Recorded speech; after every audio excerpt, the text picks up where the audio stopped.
Comme tout le monde, en fait, je tiens à remercier vraiment l'équipe du festival pour cet accueil extrêmement chaleureux et cordial. C'est vraiment un plaisir d'être ici devant vous et de vous présenter ces femmes qui ont été invisibilisées en Suède au XIXe siècle. Alors la première slide de mon PowerPoint est assez mystérieuse, puisque vous pouvez reconnaître à la fois Catherine Deneuve et Auguste Strindberg. Pour ceux qui ne suivent plus, en fait, Catherine est à gauche et Auguste à droite. Et en fait, je vais vous expliquer dans quelques instants pourquoi vous avez cette image. Pourquoi ? Parce que vous avez bien reconnu l'image de Catherine Deneuve dans Le Dernier Métro. Et je pars en fait du détour par Le Dernier Métro, parce que dans Le Dernier Métro, il y a cette scène très belle entre Sabine Autepin et Jean Poiret. Jean Poiret, en fait, tend à Sabine Autepin une pièce en lui disant c'est une pièce d'une autrice norvégienne inconnue, Karin Bergen. Ça s'appelle La disparue. Ah ben, je ne l'ai pas trouvée à la librairie théâtrale. Oui, c'est normal, ça n'a jamais été publié. Et moi, en fait, cette scène, évidemment, m'intéresse, puisque cette Karin Bergen, pour moi, elle est exemplaire de ces femmes invisibilisées, de ces autrices, en fait, scandinaves qui ont disparu. La pièce, d'ailleurs, s'appelle La disparue. On ne peut pas s'empêcher d'y voir quelque chose d'un petit peu symbolique. Et elle est qualifiée, en fait, aussi dans le film de vignette venue de la brumeuse Scandinavie, ce qui rappelle, en fait, tout le marronnier de la critique française du 19e, qui voyait dans toutes ces pièces de Strindberg et d'Ibsen des brumes du Nord. Cette Karen Bergen, elle me sert donc, en fait, d'entrée en matière pour évoquer toutes ces femmes qui ont été cachées par ou derrière Strindberg. Et ces femmes, je les appelle donc les invisibilisées. Vous êtes désormais familiers avec ce terme. Et ces femmes, en fait, dont je vais vous parler, ont toutes écrit au moment du genombrott suédois. Ça veut dire la percée moderne. C'est le moment, en fait, où la littérature suédoise prend une sorte d'autonomie par rapport au modèle en particulier français et commence à créer une littérature nationale. Donc cette littérature nationale va se créer autour d'un canon. Ce canon, en fait, va être incarné par beaucoup de femmes, et toutes ces femmes vont disparaître, vont sombrer sans postérité, et le seul, en fait, dont on retient le nom, et c'est quelqu'un qui s'est tenu à l'écart de ce genombrott, c'est Strindberg. Donc il n'en est resté qu'un, et ma question, en fait, sera de savoir pourquoi il n'est resté que celui-là, et de redonner un petit peu voix, et sinon corps, puisque comme M. Magé l'a souligné, je suis aussi directrice de compagnie, et on s'occupe aussi de remonter les pièces, même si, comme Aurore l'a dit, c'est très compliqué, parce que quand vous allez voir un directeur de théâtre et que vous lui dites « c'est comme Strindberg », mais en fait, c'est pas lui, ça ne marche pas très bien, parce qu'on ne veut voir que du Strindberg et que du connu. Alors, ces femmes, en fait, j'ai décidé de vous en présenter trois.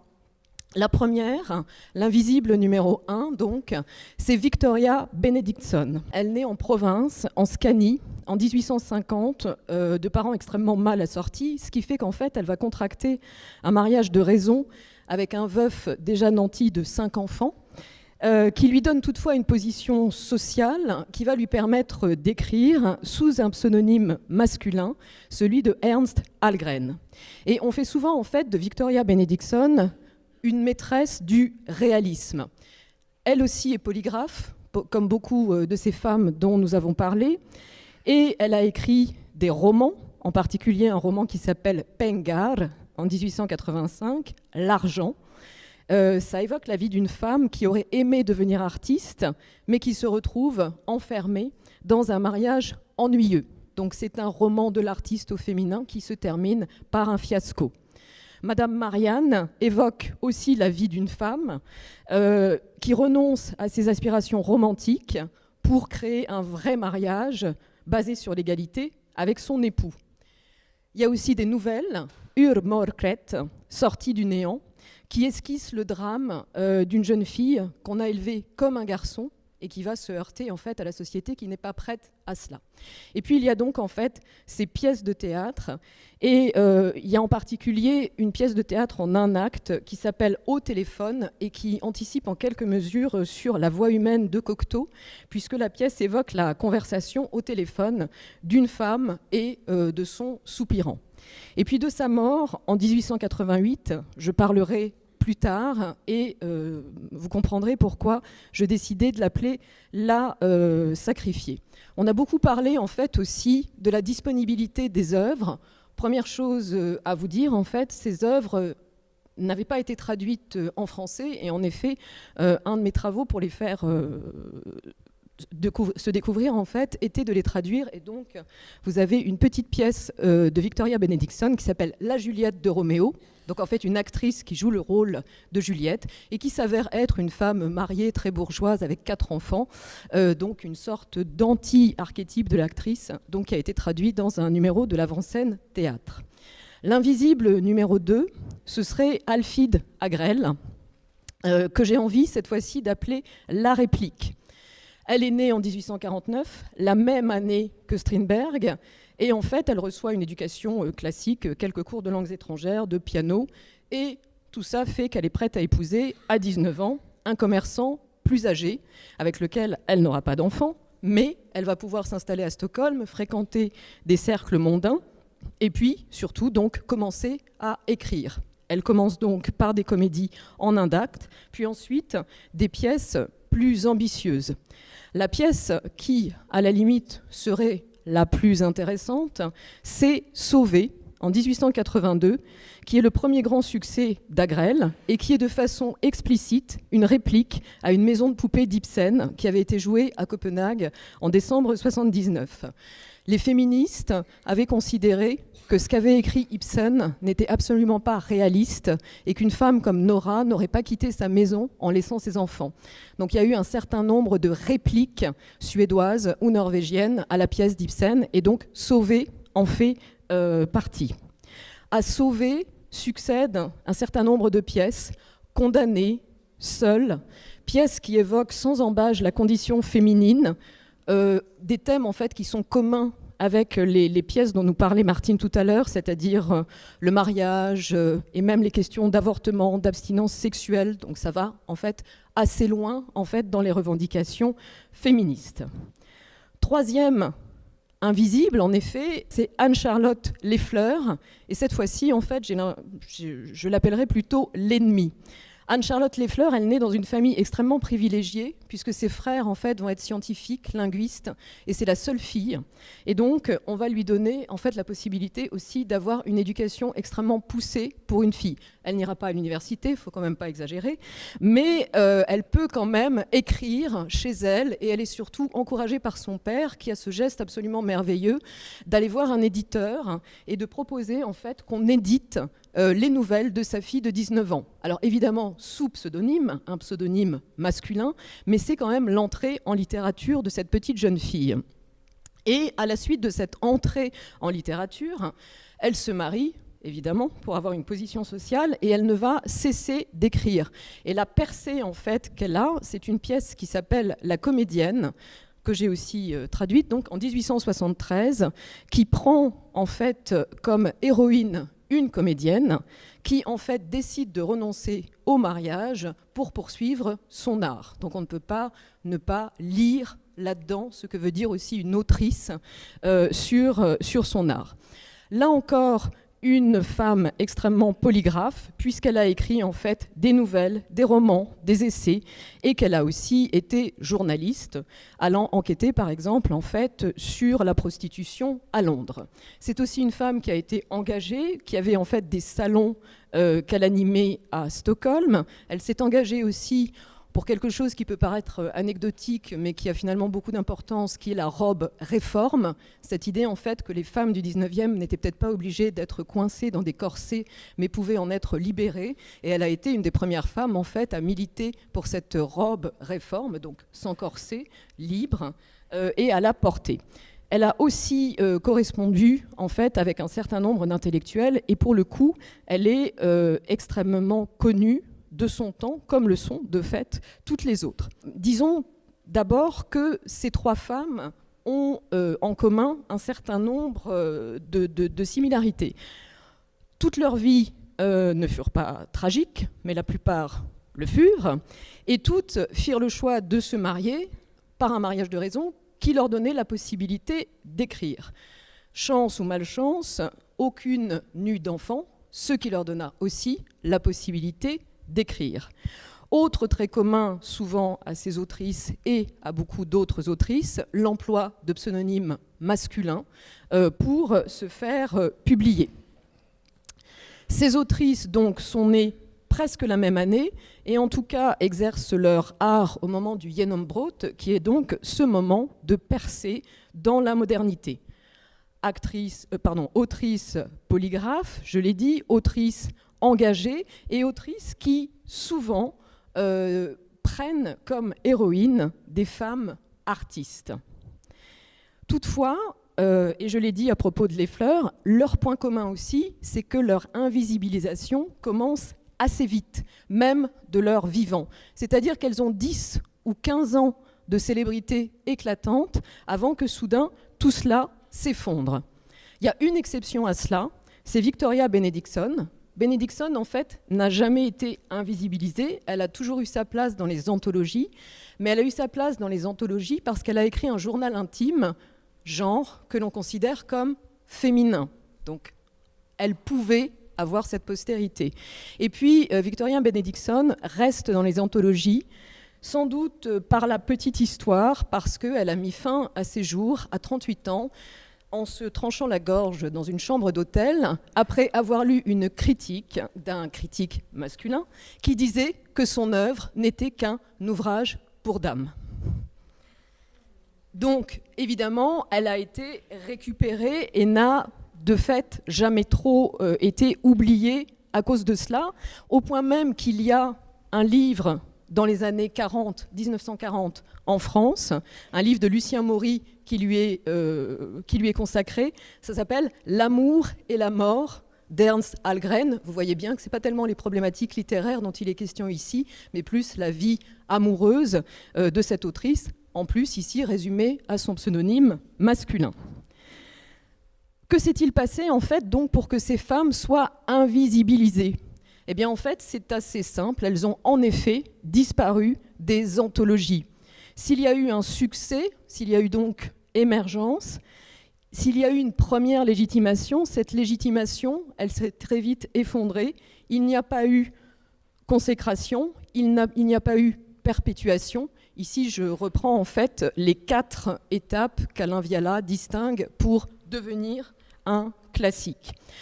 En effet, dans les anthologies de la littérature suédoise, ces femmes disparaissent, et même jusqu'à une période assez récente, ce qui, je vous le rappelle, est quand même assez étonnant dans un pays comme la Suède, qui a une réputation d'égalitarisme, voire de féminisme. Si on va du côté de la critique française, les numéros, par exemple, d'Europe qui sont consacrés à la littérature suédoise, eh bien, on ne voit absolument pas leur nom.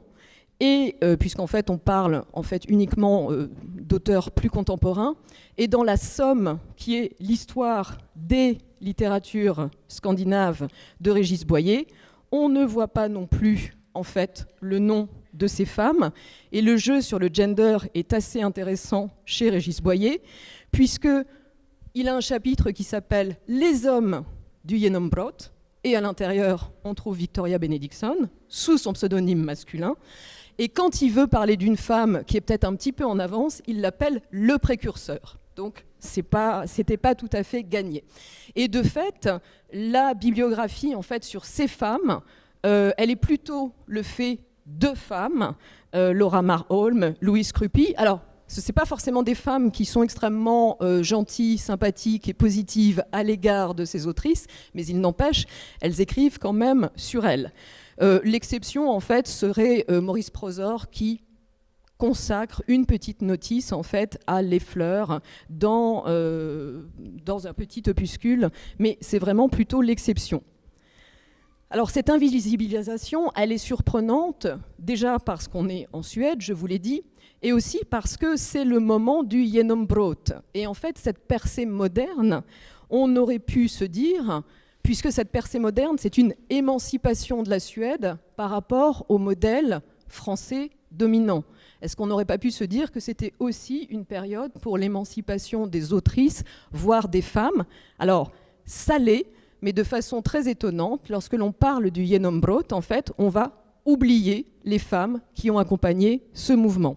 Et il faut vraiment attendre les théoriciennes du gender dans les années 70 pour que ces femmes, en Suède, dans le monde scandinave de manière générale, puisque ça parle plutôt du Danemark, soient redécouvertes. Et donc, en fait, il y a une opération récente de désinvisibilisation de ces femmes en Suède, qui commence par des travaux universitaires, qui commence par la création d'un site internet, en fait, qui date des années 90, sur l'histoire des femmes dans la littérature du Nord, avec un certain nombre de rubriques. Il y a aussi le fait, dans les années 2000, de redonner la parole à ces femmes, donc de les faire redécouvrir au théâtre. Il y a un certain nombre de lectures. On les réédite. On fait la première biographie de Les Fleurs. Donc en fait, on essaye de créer, à côté du canon qui les a invisibilisés, une sorte de deuxième canon, cette fois-ci un canon féminin ou féministe. Alors, quelle est la part de Strindberg dans tout ça? Est-ce qu'il est responsable, finalement, d'avoir éclipsé, d'avoir occulté toutes ces femmes du Genombrot? J'ai envie de dire oui et non.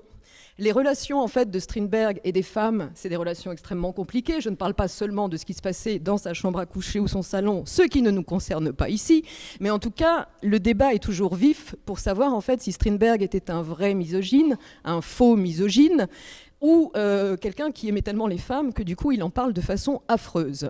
Je mets évidemment ici le bouc émissaire et un portrait de Strindberg. Ce qui se passe aussi, c'est une désinvisibilisation de ces femmes par ricochet en détruisant la figure de Strindberg. Il y a, dans une période très récente, Régine de Tambel a écrit un roman qui s'appelle « Trois ex », qui redonne la parole en fait à trois ex de Strindberg, puisqu'en fait il a beaucoup écrit à partir de sa vie privée et on considère désormais que ces femmes doivent reprendre la parole. Et puis même dans les articles, en fait, Strindberg devient l'échelle de valeur et il s'agit de faire une surenchère. Vous voyez, le suédois, c'est facile, en fait, ça veut juste dire plus populaire que Strindberg, et c'est en fait Anne-Charlotte Les Fleurs. Donc dans la presse régionale, en fait, lorsque l'on parle des pièces de Les Fleurs, on dit que Les Fleurs est plus populaire que Strindberg. Ce qui prouve aussi qu'il reste le modèle et le maître étalon, en fait, pour la littérature suédoise. Dans cet ouvrage que vous connaissez peut-être, en fait, Liv Strömquist, qui est aussi suédoise, elle prend en fait certains mâles dominants suédois et en fait, elle redonne la parole aux femmes qu'ils ont occultées. Alors, elle ne parle pas de Strindberg, mais elle parle de Bergman en particulier. Donc, si ça vous intéresse d'aller voir les relations de Bergman aux femmes et le processus de désinvisibilisation des femmes derrière Bergman, il y a cet ouvrage. En revanche, je ne peux pas ne pas signaler l'espèce de geste extrêmement fort qu'a fait la maison d'édition Rosenlarv, qui a donc réédité les œuvres de Les Fleurs et d'autres autrices du Genombrot.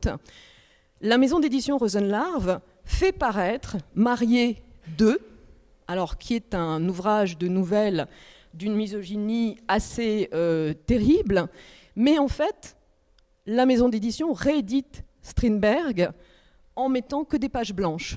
Donc en fait, cette édition est un livre blanc où on a supprimé toutes les choses affreuses qu'avait pu dire Strindberg sur les femmes.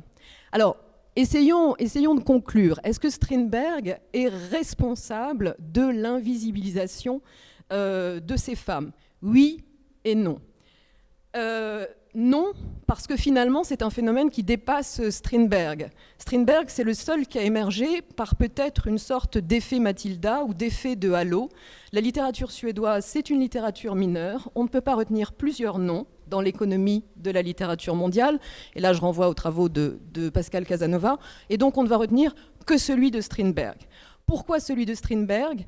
Paradoxalement parce que lui a eu plus de succès à l'étranger de son vivant qu'en Suède, où il était quelque peu banni, tandis que nos autrices ont eu beaucoup de succès en Suède, mais n'ont pas réussi à avoir du succès à l'international. Et donc en fait, dans la postérité, ça s'est inversé, c'est-à-dire le seul auteur reconnu internationalement de son temps, Strindberg, l'a emporté sur les autrices qui n'étaient finalement connues qu'en Suède et qui ont donc échoué à s'insérer dans un réseau féministe. Et puis, je suis désolée, mais Strindberg en est aussi responsable. On a édité, on a traduit beaucoup de Strindberg, et en particulier beaucoup de correspondances où en fait Strindberg, qui n'arrivait pas à se faire jouer en Suède alors que ces femmes étaient jouées, disait beaucoup de mal de ces autrices. Et on revient à ce que disait un petit peu Aurore tout à l'heure, en fait, c'est que du coup, ces femmes doivent doublement prouver que leurs pièces sont bonnes, puisqu'on en a dit tellement de mal que ça devient en fait quelque chose qui est ancré. Alors rassurez-vous, il y a toujours une justice divine, la némésis c'est féminin. On a inauguré il n'y a pas longtemps en fait une statue de Strindberg à Paris avec marqué en dessous les grandes œuvres de Strindberg. Et en fait on s'est trompé dans la date.